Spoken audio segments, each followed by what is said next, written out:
ಎಲ್ಲರಿಗೂ ನಮಸ್ಕಾರ. ನಾನು ನಿಮ್ಮ ಗುಣೇಶ್ ನಾಯ್ಡ. ಆರಂಭಕ್ಕೆ ಅಕ್ಕಿಯನ್ನು ಚೆನ್ನಾಗಿ ತೊಳೆದು ಎಳೆ ಬಿಸಿಲಿನಲ್ಲಿ ಆರಿಸಿಕೊಳ್ಳೋಣ. ಜೊತೆಯಲ್ಲಿ ಸೌತೆಕಾಯಿಯನ್ನು ಸಿಪ್ಪೆ ತೆಗೆದು ಸಣ್ಣಕ್ಕೆ ಹೆಚ್ಚಿಕೊಳ್ಳೋಣ.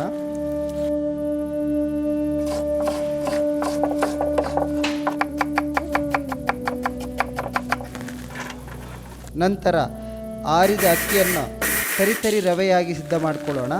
60 ಪ್ರಮಾಣದ ಸೌತೆಕಾಯಿ, 40 ಪ್ರಮಾಣದ ರವೆ, ರುಚಿಗೆ ತಕ್ಕಷ್ಟು ಉಪ್ಪನ್ನು ಸೇರಿಸಿ 20 ಪ್ರಮಾಣದ ನೀರನ್ನು ಹಾಕಿ ಚೆನ್ನಾಗಿ ಒಗ್ಗಿಸಿಕೊಳ್ಳೋಣ.